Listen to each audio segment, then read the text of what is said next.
Caitlin Clark's new Kobe PE shoe sold out in less than a minute. And I saw so many tweets about this, so many people who were so sad that they missed out on the shoe. I saw that there was this one Dick's store and people were lined up around the corner, like camping out, trying to get the shoe. Caitlin Clark's Nike Kobe PE sneaker didn't just sell out.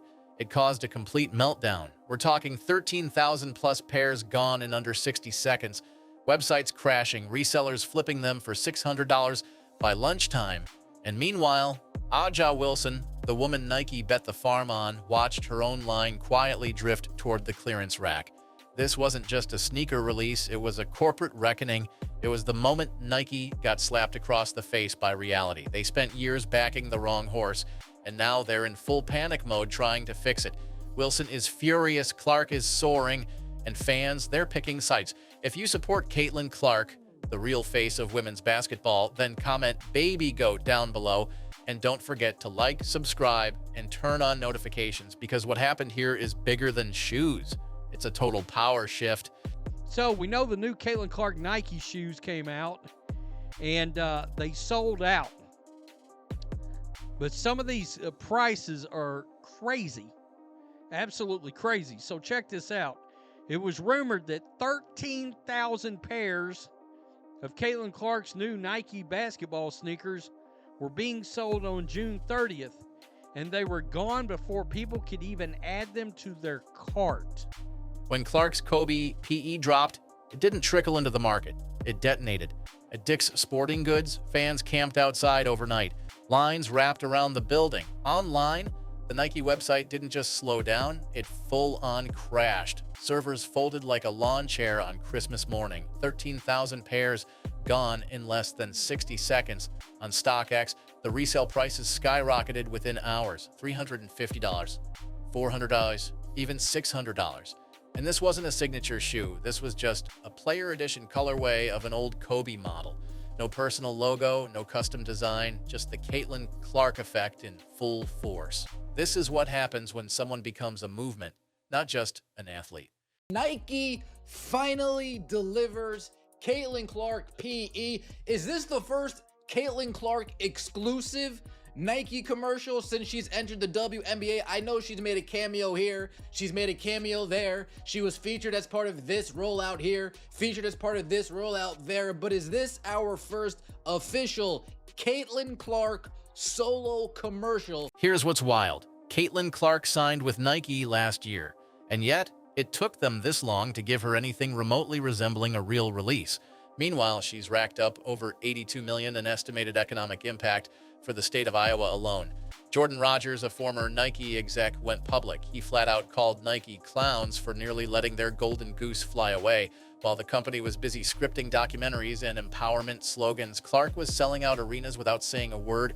Her 8-year, $28 million deal with Nike may have seemed bold, but now it looks like the best investment in women's sports history. Nike didn't even need to storyboard her rise. She did it herself. One logo, 3 at a time. Well, I don't think I'd be in the wrong to say Caitlin Clark's Kobe is the sneaker of the week, and everyone's focus is mostly on this one. If you really wanted that shoe, I hope you put your footwork in, because there's supposedly only 13,000 pairs on Sneakers App tomorrow. Combine that with a really high resale value, I expect this shoe to be a relatively difficult comp. But my hope seriously is that with Caitlin Clark's sneaker coming out, that this sets a precedent and we might see other exclusive player edition Kobe's drop for the public. Let's talk about the face Nike thought would carry them, Aja Wilson. For 2 years, Nike poured resources into Wilson's sneaker line. They gave her everything: custom logos, deep personal storytelling, soul prints with her grandma's quotes, design elements from her heritage. They even hired Malia Obama to direct her commercial. The campaign wasn't just expensive, it was exhaustive. But there was one thing it couldn't manufacture: hype. Reports surfaced that her shoe stock remained untouched. It didn't sell out, it didn't move. And now it's quietly being shuffled to the discount bins, while Clark's repurposed Kobe's caused mass hysteria. Wilson's fans have noticed too, and they're frustrated, not just at Nike, but at Wilson herself. I lost all respect for Aja Wilson. I don't want to hear her opinions. I don't care what she has to say from this point on. When you keep a Nike deal 2 years in secret while you're spewing all that crazy stuff about Caitlin Clark in the Time magazine. Read it. Read what she said in the Time magazine. Yet you had a Nike deal the whole entire time? Caitlin Clark doesn't need theatrics. She doesn't need Twitter threads or pre-day monologues. She just steps on the court and lets her game do the talking. A'ja Wilson, she's been out here campaigning like she's running for office. Every interview, every quote, there's a pattern. I deserve more. Where's my shine? Respect me. But the more she demands it, the more fans seem to turn toward Clark. Because Clark doesn't demand anything, she just delivers. And while Wilson positions herself as a victim of neglect, Clark quietly became a global phenomenon without asking for it. That's what real stardom looks like.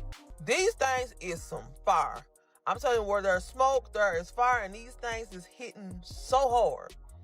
And who got a bot? Who a shoe plug? Because I need 2 pairs. I need one for the sneaker wall, and I need one for my feet, because these things is hitting right here, and no, I don't want to pay $600 on GOAT. This sneaker saga didn't just expose a marketing miscalculation, it revealed a cultural blind spot. Nike had the female version of Michael Jordan right in front of them, and they nearly missed her. Why? Because they were too busy checking boxes, trying to turn Wilson into something she wasn't. The WNBA has long struggled with visibility, and Nike thought they could build a star by committee. What they forgot was that true stars build themselves. And Clark? She was building while they were brainstorming. They tried to manufacture momentum. But Caitlin Clark is momentum. So it's finally here. Caitlin Clark sneakers from Nike is finally dropping. She was signed to them last year, and the sneakers is a year late in my opinion, but nonetheless I'm excited because these sneakers is finally coming out. But what does annoy me a little bit is that this is a collaboration with Kobe. Now Kobe, respect to Kobe, the legend, rest in peace, great basketball player, but in my opinion Caitlin Clark is a big enough star and she's creating her own legacy. So I feel like, at least for her first sneaker, it shouldn't be a collaboration with any other player, dead or alive, in my opinion. I feel like Caitlin should have, for her first shoe, had her own original design just for her. Let's address what others are afraid to say out loud. There's been a whisper campaign trying to frame Caitlin Clark's rise as privilege, as if her skin color, not her skill, explains her impact. And all the while, Wilson stayed silent. Not once did she publicly congratulate Clark or encourage unity. Not once did she say, relax, we both have shoes, let's lift each other up. Instead, Clark got smeared in magazine interviews, framed as a white girl getting all the advantages, even as she broke records, packed arenas, and pulled TV ratings that rivaled NBA games. It didn't have to be this way. But Nike let the resentment fester. Nike just released a brand new commercial featuring Caitlin Clark and her new Kobe shoe that she released today. And I saw this commercial yesterday on social media. I thought it was so cool. There's a shot when she's in the locker room and she opens her eye and it like turns into what looks like a snake eye, but when you zoom in, it's actually the Kobe logo.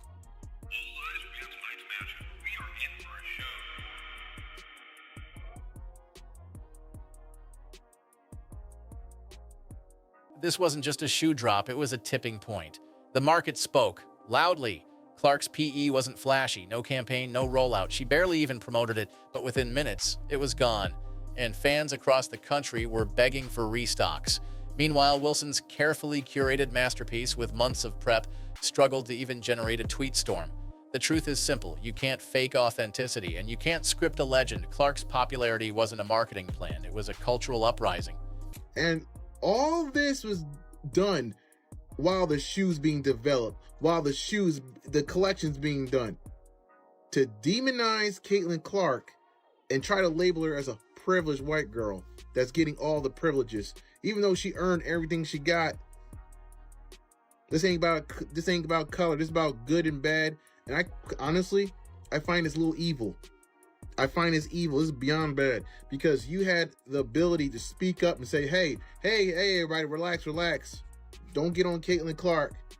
She got a shoe deal. That's cool. I got one too. Mine's taking a little bit, but it's going to come out. Just be patient. She could have came out and said that, but she didn't. Now Nike is scrambling. They're finally tweeting about Clark, finally releasing commercials, finally admitting, we blew it, but is it too late? The public doesn't forget. And Clark's fans, they've been waiting. The scary part for Nike, Clark hasn't even peaked yet. This was a test run. Imagine what happens when she gets a true signature line. A shoe designed from scratch, a logo, a story. Wilson's fan base may keep supporting her, but they're losing faith in Nike's judgment. Meanwhile, Caitlin's fan base, it's exploding from grade schoolers to grandmas. I'll give you a little insight.